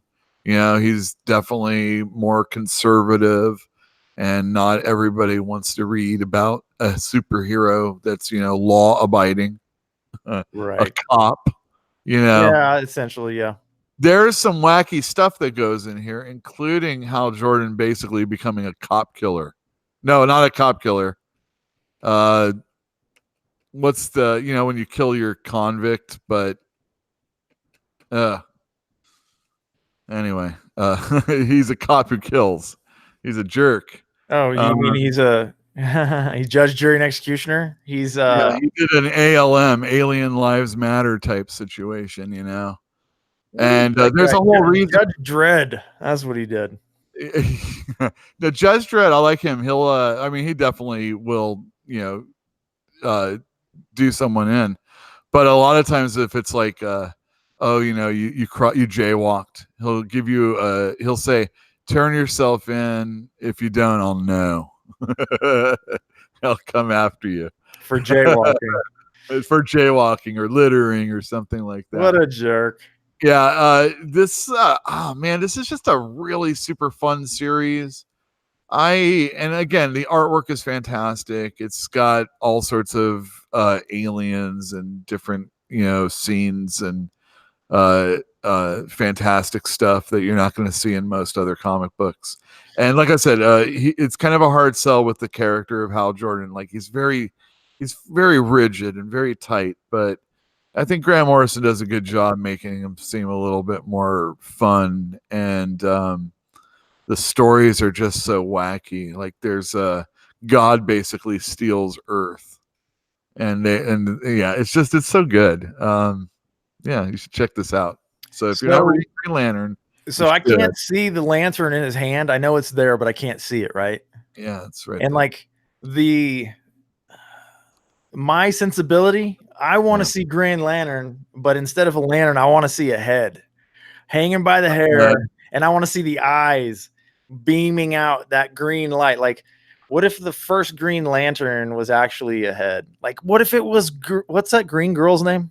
She-Hulk. Like, look at or the Hulk. Could you take the Hulk's head off? Is that a possibility? That'd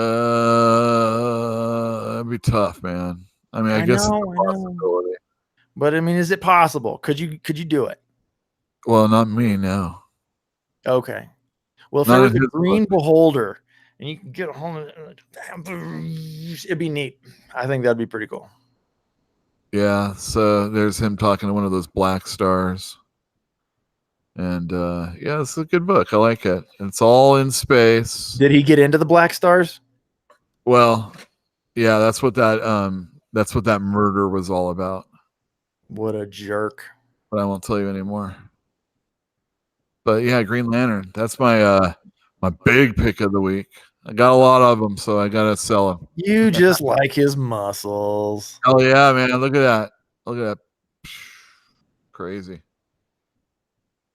Those arms, man. That's ridiculous. And well, you know, the thing about Liam Sharp in a lot of places is like he doesn't follow, like, some of his proportion isn't always exact. Are you kidding but, me? You know, he's working with, you know, within this medium, and he's trying to evoke imagery that you're not going to get in most other comic books. And he's done every single issue. There's been 9 issues so far. And we've kind of talked about how artists don't stay on books unless we know that they're going to be on for like the 12 issues. So that Mike Perkins guy, if he was hired to do something, he might have done like 6 or 8 issues, and then he'd been off and someone else would have been in. But since he's doing that 12 issue Lois Lane, we know he's going to he should probably be there for the whole time. We expect these days someone to take a break somewhere in between, but I got to think that Liam Sharp is like, this is my chance to work with Yule's favorite writer in all of comics ever. I'm sure that's how he thinks of Grant Morrison. Well, I'm kind of thinking, hearing some of the things that he types on Twitter or he tweets out, he knows that he's working with a comics genius, and he might be working with the last comics genius ever. You know, who knows? This is like a once in a lifetime kind of person. As far as I'm concerned, you know, and I'm singing his praises quite a bit. I'm really biting heavy on it. But, you know, who in comics now would you compare that? Not necessarily you, but, you know, who would you throw out? And, you know, I can't really think of too many people that are in the Grant Morrison camp. Now, I had a lot of friends growing up, and when I was trying to break into comics, a lot of guys that, you know, I worked with, they were like not as impressed with Grant Morrison all the time.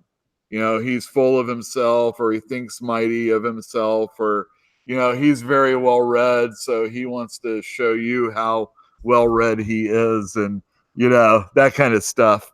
Kind of like showing off all the time. That sounds like the complaint of the uneducated. Well, the thing is that Grant Morrison really is a kind of person that does show you how uneducated you are. So don't get butthurt because you don't have an education. You know what I mean? It's like when you're using a good vocabulary and you're dealing with people that have a bad vocabulary and they get mad at you for talking over their heads. It's like, I'm sorry that you're an ignorant person. I'm sorry. Well, I mean, some of intelligence is able to figure out a word that everybody can figure out. I mean, there's a reason why Stephen King is so popular, right? No, I'm serious. He writes to everybody so that everybody can understand. He does a really good job. He's great with his characterizations. His stories are fairly good. His endings kind of stink. What are you going to do? M. Night Shyamalan. Hey, I love Alan Moore, by the way. Warren Ellis is good. Warren Ellis he's not Grant Morrison. Warren Ellis is going to, from time to time, stray into Garth Ennis territory. Garth Ennis is a very good writer, but sometimes his mind is in the gutter. There's nothing wrong with that, but you're not looking at the greatest stuff all the time. So do you think Grant Morrison is like once in a decade kind of talent? Do you think he's once in a generation type of talent? Well, I mean, it'd be hard to say generation because there are guys like Alan Moore and there's other people that I would put in the you're an awesome creator of comics box. Maybe Scott McCloud. Really? Obviously, you have your Dan Clowes and your Adrian Tomenes. I don't even count them, honestly. Well, I mean, they don't. I mean, and the thing, you're right, because they what don't. What have they done? Books, they don't churn them out. They don't go from mainstream to not mainstream. That's the thing about Grant Morrison. He will go back and forth all the time. He's great. He's he can do sci-fi. If he wanted to do a fantasy, I don't think he'd have a problem doing it. If he wants to do superhero, if he does sometimes you can't write more. Guys like Jeff Johns have gone over to Marvel, and personally, I think his stuff sucks over there. He's done a few good things, but overall, it wasn't very good. He goes to DC or goes back to DC, and he's great all over again. He has a certain style that fits that company. But Morrison, he can do DC. He can do Marvel. He goes back and forth. He can do Fantastic Four science stuff. He can do X-Men stuff. He's pretty good. I don't mean to be like, totally, stroking him off or anything like that. Swinging around on his balls. That's what we call it. Well, it's just, I've enjoyed his material so much, and even the stuff that I'm kind of about, it usually is leaps and bounds, or at least challenging me more than almost anything else that's out there. Okay. All right. Like, certain people write and they do it like one of the people I harp on is Bendis. And Event Leviathan is coming out tomorrow. Number 2. The whole first issue was kind of like people talking about something without really saying anything. So I'm left wondering, what are they talking about? That's not what Grant Morrison does. He puts the information out there, things, the dominoes fall properly with his stuff. Sometimes it just feels like Bendis is like, I'm like, get to what you mean, get to what you're trying to say. I would be so much happier for it. Yeah. Okay. All right, so here we go. We got some names here. So we have Ellis is definitely great. One of my favorite books he ever did was Desolation Jones. If you haven't read that, you should. Yes, you're right. Jeff Johns did suck at Marvel. I agree. Mark Miller is great. I am starting to really enjoy his work more and more these days. He used to be really super over the top and say, look at me, and he's becoming a little bit more reserved. He's still pumping out the stuff, and not all of it is something that I like, but usually it's creative enough to where you have to really say, this is something He might be borrowing from something that happened before, but he really puts a lot of he puts effort into it, and he's always working with really good illustrators, so that helps. It definitely doesn't hurt. But Magic Order came out. Oh man, I wanted to talk about like, hey, this is like the halfway point of the year. What are the best books that came out? But we didn't talk about anything like that.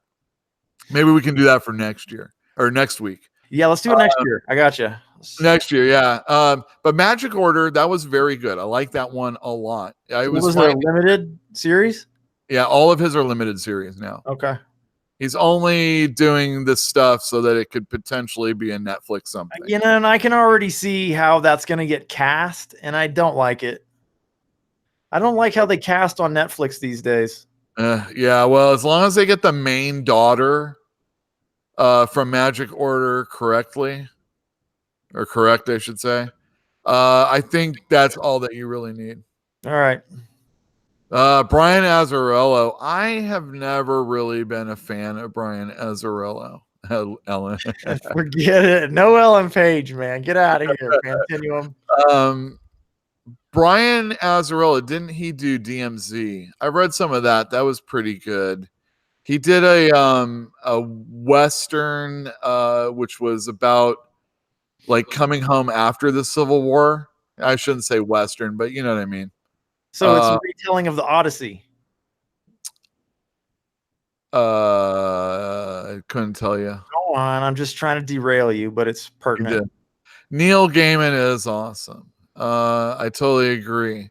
He has the one thing about Neil Gaiman I've had a problem with is anytime he's writing a character that he didn't create.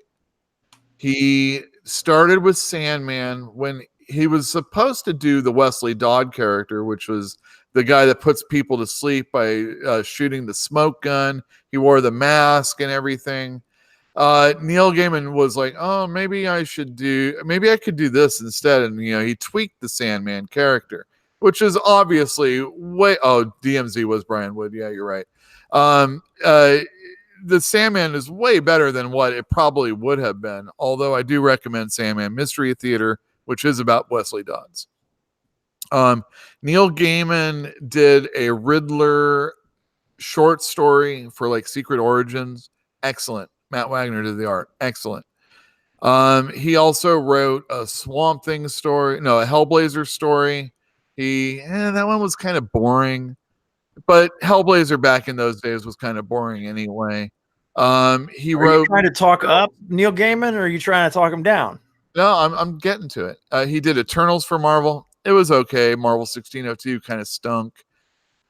So when he's doing his own stuff, I find that he's a really good comic book writer.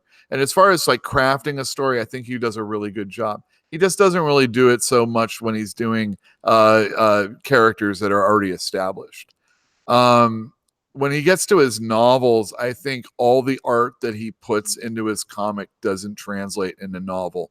His novels are good, but just not something that I think that are. He doesn't bring the astounding to novels that like he does for comic books.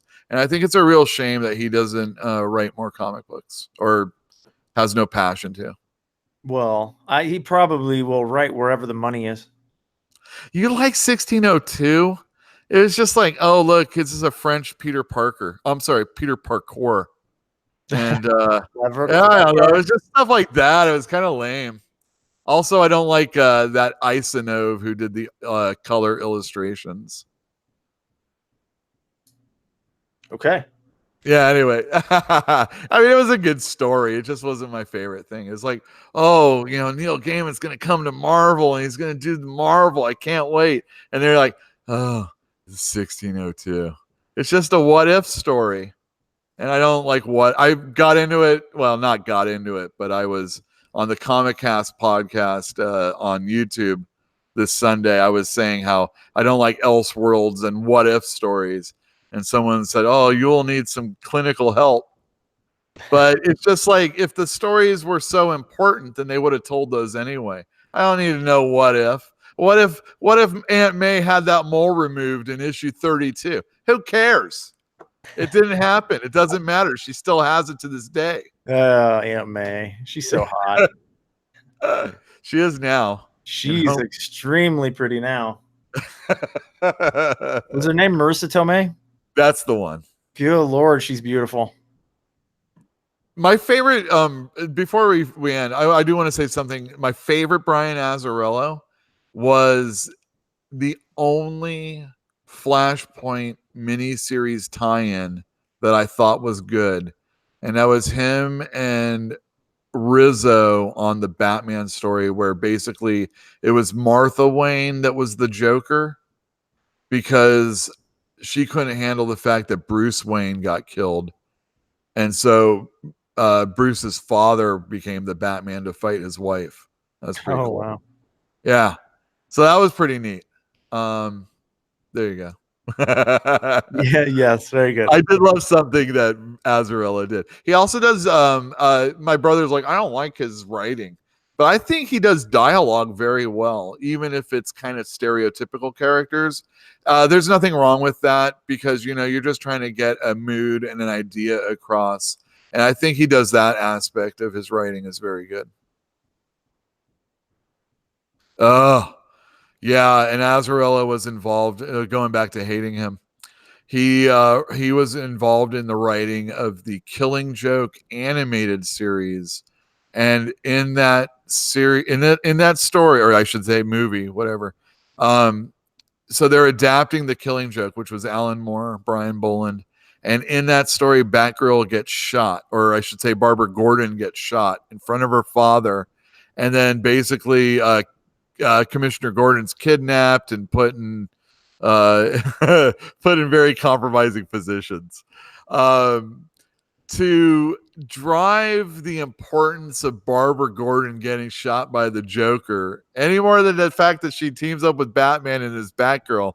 She has sex with him earlier on in the movie, and it was like, this is really creepy. I mean, I know that they were kind of going for mentor and student kind of situation, but it was almost like second father-daughter kind of situation.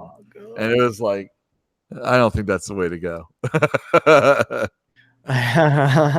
No comment.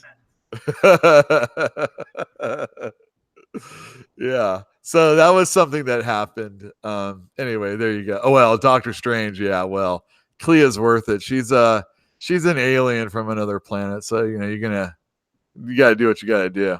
I suppose so. Yeah. When you're Sorcerer Supreme, you're dealing in millennia. I mean, if you're Sorcerer Supreme, does that mean everybody's off limits? Yeah, well, I don't know. That whole student teacher thing. I mean, they write songs about it, right? They write books about it, right? They do. Sting wrote songs about it, actually, or the police. Right.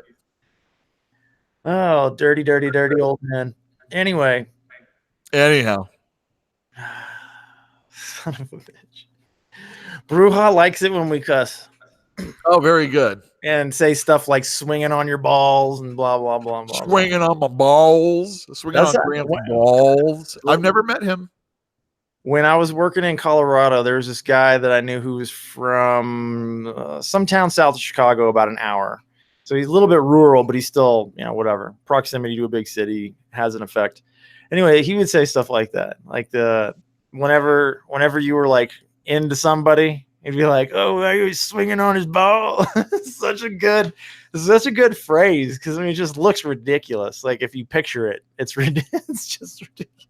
Well, there was, and I don't want anybody to get take this out of context. But there was a time when we'd say, you're gay for something. Oh, I remember those days. Yeah, sure. Wasn't that long ago? It was only yesterday. It wasn't, but it was also quite a while. I mean, you and I, we grew up in the era when, there were all the Michael Jackson jokes and like, oh yeah, you called your friend a fag or whatnot. But I mean, I don't know. Yeah, I don't know.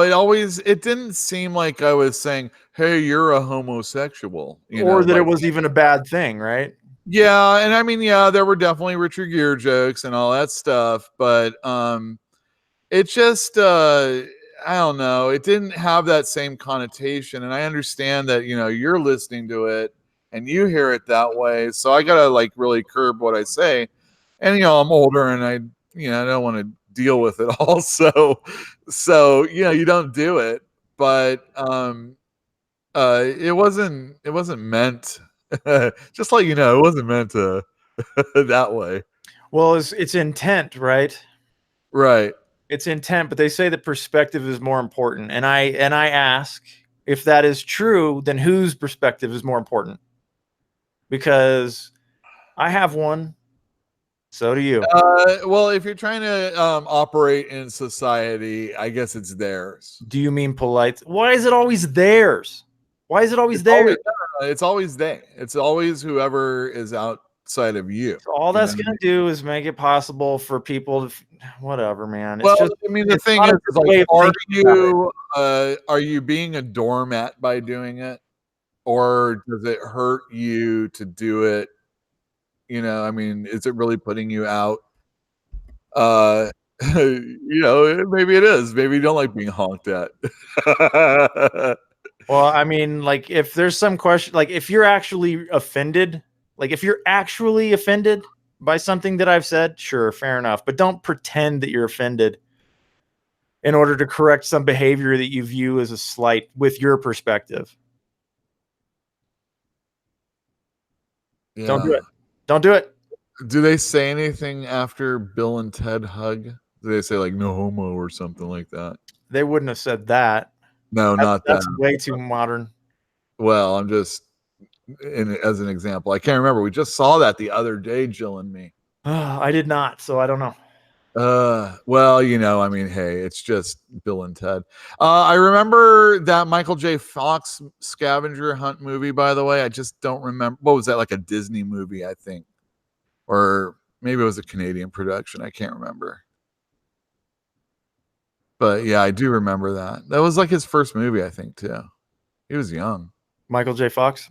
Michael J. Fox. Man. He's not acting anymore, is he? He does something every now and then, usually like I think playing himself, but it is tough for me to watch him. Like I you're like Matt Dalton. He if he's doing something, it's not as noticeable, but when he's standing still, he's like, like in a blender. He's not standing still. That's you're right. Exactly. Right? I hurt for him because he's still youthful looking, and I remember that was me back then, not Michael J. Fox, just I was young back then too, and just like every aspect of like him going through that is like horrifying to watch. But I do recommend I recommend Boston Legal, but he's in that for a while, and although it's difficult, those are some good episodes. What season was he on Curb Your Enthusiasm? I don't know. I don't watch that program. I don't either, but I'll watch that just to see it. That's a tough program. Dude, I don't remember the order that it happened. I think I watched the first 2 or 3 episodes, and I think the first episode made me laugh until I cried, and then the second episode bored me so bad that I almost didn't even watch a third episode, and then that one bored me so bad that I can't remember. It might have been the first 2 were really funny and the third one was really bad. I don't remember, but I stopped watching because it was so bad for one episode. I saw the one with Bob Odenkirk where he plays a porno guy, and Larry has to go and have dinner with them with I guess his wife or something, and it's very uncomfortable. But that was a pretty good one. Thanks, Jill. There you go. All right, well, look at the time, Yule. It's 11 o'clock. Yeah, 10 o'clock, everybody. Thanks for hanging out with us. Wow, Jill's in the chat. That's 2 hours. 2 hours. God, thank God we don't edit these. Yeah, thank goodness. We don't even clip them or anything like that. No. Why would we do that? Why would I was actually going to clip one because I was prophetic. And then as I was listening to it, I found something else to clip. And then I was like, forget it. Forget it. I can let everybody know how smart I am. But you have to let other people do that stuff. Otherwise, you look like an asshole. Right. All right. Good night, everybody. Thanks for joining us. And yeah, we'll see you all next week. Say bye-bye, everybody. Bye-bye, everybody. Woohoo. Good night.